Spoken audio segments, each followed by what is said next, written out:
Sarah Legrain, bonjour. Ma question est simple. Qu'est-ce que vous dites aux électeurs? Quel message vous leur faites passer dans une élection qui est finalement assez atypique dans des circonstances extraordinaires? Je leur dis que là, il y a vraiment des choix entre différentes visions du pays qui se posent à nous, quoi. Donc la question, c'est est-ce qu'on est pour la division du peuple, le fait que certains continuent à systématiquement s'enrichir au détriment de l'immense majorité des gens, ou est-ce qu'on est pour le partage des richesses?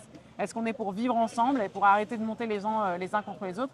Et ici, dans le 19e arrondissement, les valeurs de vivre ensemble, de solidarité, de partage des richesses, elles sont très présentes. Et donc, je sais que les gens, globalement, soutiennent le nouveau Front populaire. Est-ce que vous subissez ce qu'on présente, à tort ou à raison, comme un rejet du leader de la France insoumise pour différentes raisons? Et puis parce qu'on vous taxe d'antisémitisme, et je sais que la population, la communauté juive par exemple, est parfois réticente à voter pour vous. Qu'est-ce que vous répondez? Est-ce que c'est des choses qu'on vous dit sur les marchés? Alors ça arrive que les gens, notamment parce qu'ils l'entendent à la télé, donc parfois quand on leur dit mais quels sont les éléments dans mes actes, dans les actes que j'ai posés comme député depuis 2 ans, dans mes paroles, dans celles de mon mouvement, qu'est-ce que vous avez à montrer qui témoignerait d'un antisémitisme de notre part, alors qu'on défend un programme antiraciste contre tous les racismes, contre l'antisémitisme.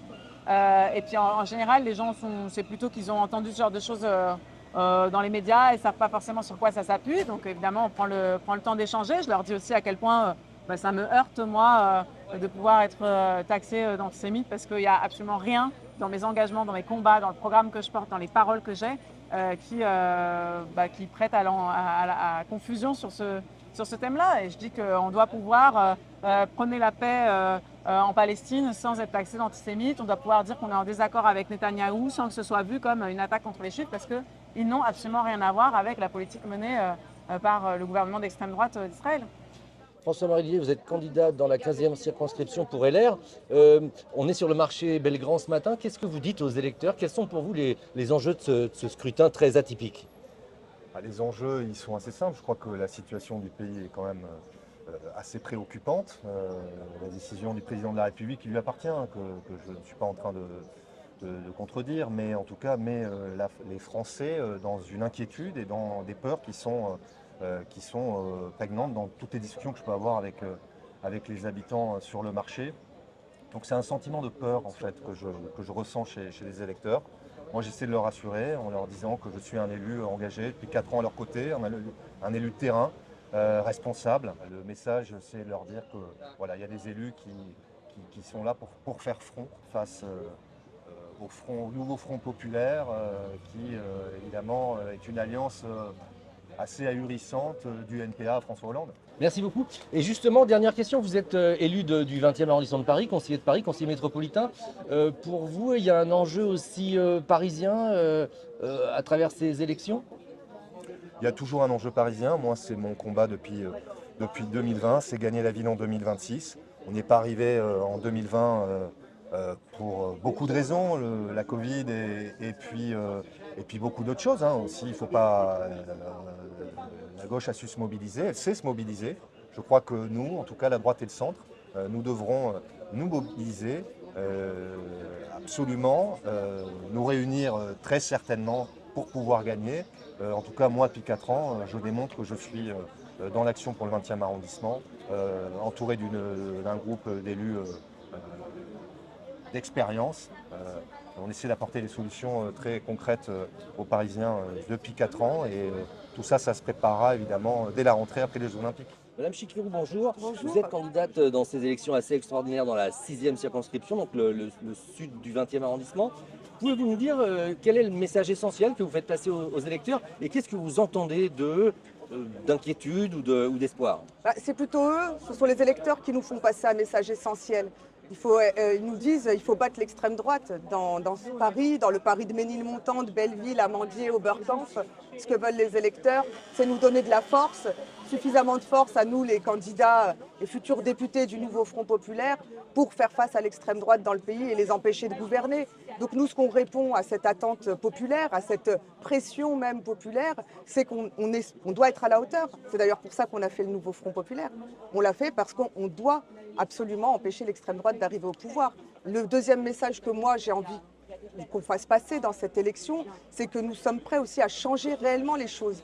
notre arrivée au pouvoir, si le nouveau Front populaire y arrive, c'est un changement radical pour des millions de gens qui ont vu toutes ces dernières années les politiques macronistes, ultralibérales, au profit de quelques-uns, au détriment de la majorité. Et nous, ce qu'on est capable de faire, c'est de mettre un stop à tout cela. C'est de rééquilibrer les choses, c'est de donner en très peu de temps 200 à 300 euros de pouvoir d'achat supplémentaire aux Français. On va pas se mentir, vous êtes candidate investie par le nouveau Front populaire dans la circonscription de Danielle Simonet, qui est bien implantée. Est-ce que les électeurs vous demandent, vous posent des questions et qui étaient peut-être attachés à elle et qui ne comprennent peut-être pas pourquoi elle n'a pas eu d'investiture? Qu'est-ce que vous leur répondez? Oui, tout à fait. Il y a certaines personnes qui ne comprennent pas. D'ailleurs, ils nous posent des questions sur la situation de cette 15e circonscription. Il y en a qui pensent d'ailleurs que Danielle Simonet se présente pour le nouveau Front populaire, puisqu'elle utilise quand même le sigle du Front populaire au niveau de ses affiches et de ses tracts, ce qu'elle n'a pas le droit de faire. On lui a déjà dit que ça, c'était voilà, ça allait être invalidé pour les élections. Mais on explique que oui, en effet, Danielle Simonet, c'est l'ancienne députée. Elle n'a pas été reconduite par la France Insoumise et qu'à partir de là, à partir de ce choix politique, collectif, si on veut en tout cas porter la voix pour le nouveau Front populaire, il faut donc voter pour ma candidature. Bonjour Danielle Simonet. Bonjour. On est sur le marché de la Réunion. Qu'est-ce que vous dites aux électeurs? Alors déjà on est dans une élection très atypique, mais votre cas l'est plus encore. Alors qu'est-ce qu'ils vous disent? Qu'est-ce que vous leur dites? Les gens, certains sont un petit peu perdus parce qu'ils voient qu'il y a deux bulletins de vote Front populaire, deux candidates. Et ils ne comprennent pas parce que moi ils me connaissent. Ça fait des années que je soutiens toutes les luttes locales ici, les luttes des locataires, la défense du service public, contre les fermetures de classes, enfin la solidarité avec les mineurs non accompagnés ou les enfants à la rue, bon bref. Et donc ils ne comprennent pas, qu'est-ce qu'il a fait Mélenchon?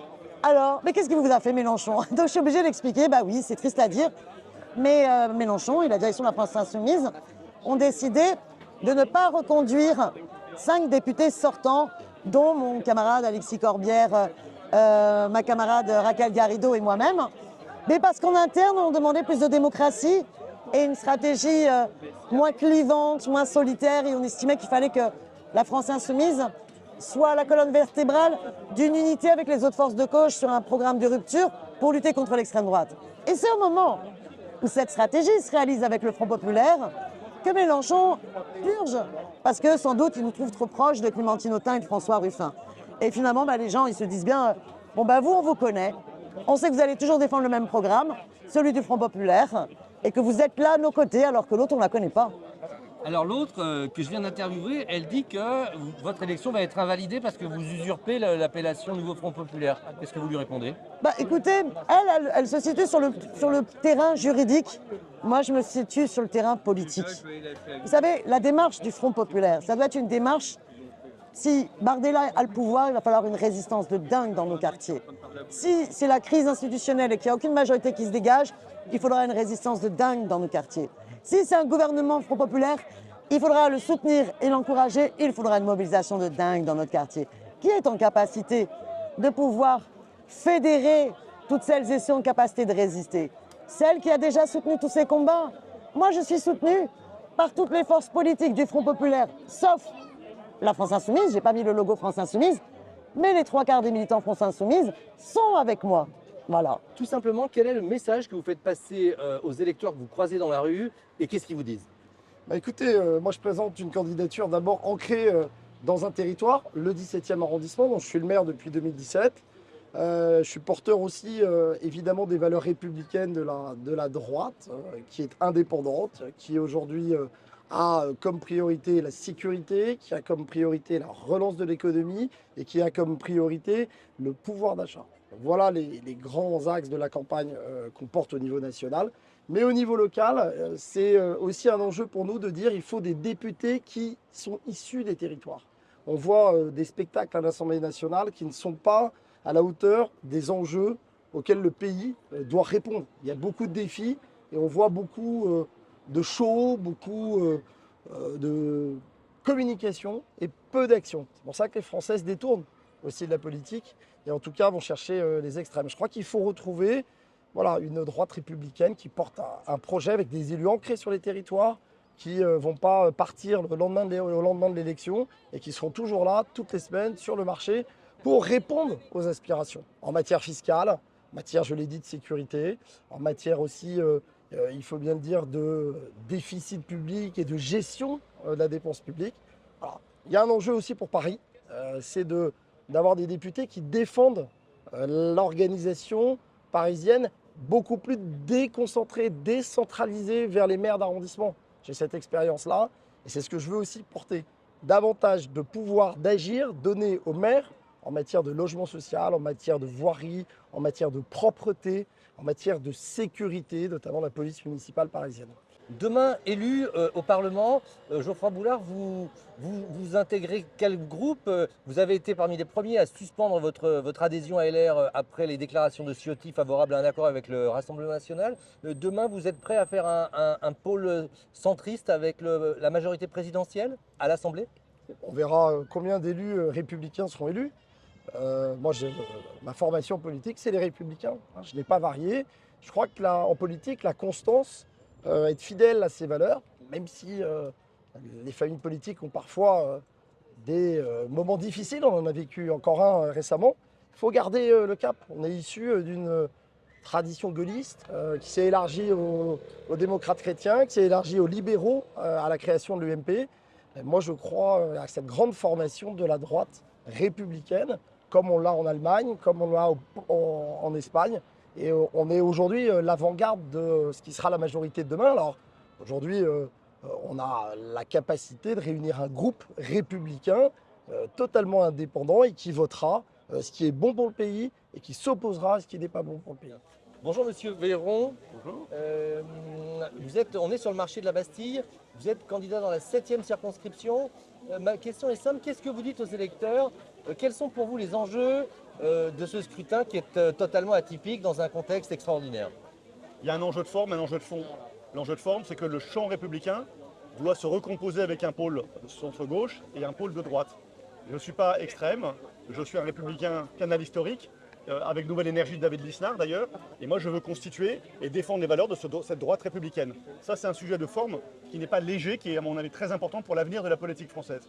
Sur le fond, pour moi, les thématiques, c'est de remettre en avant la notion de pouvoir d'achat. Le pouvoir d'achat, il se crée. Et donc je défends un programme sur le travail, l'effort, le mérite, l'excellence, sur l'ascenseur social, sur l'esprit d'entreprise que beaucoup de Français partagent. Est-ce qu'il y a des enjeux locaux? Vous êtes face à l'ex-premier adjoint. Quels enseignements vous tirez sur ce que ça dit des prochaines municipales à Paris? D'abord, Anne Hidalgo et donc Emmanuel Grégoire ont signé avec le diable en acceptant de travailler avec le NPA et la France Insoumise. Donc ils défendent des valeurs qui sont des valeurs inconciliables avec la République. Et Anne Hidalgo le portera sur son front marqué au fer rouge. Ça, c'est une première chose. La deuxième chose, c'est qu'ils veulent faire de la France ce qu'ils ont fait à Paris, c'est-à-dire une ville délabrée, qu'il faut réparer entièrement. Et je pense que leur programme pour la France, c'est la même chose. Ils veulent faire de la France un pays qui s'effondre, un pays qui se fracture, un pays qui se casse la figure. Et après, c'est à nous de réparer les choses. Donc je propose de tout de suite réparer et d'empêcher ces gens-là d'accéder au pouvoir demain, le 30 juin.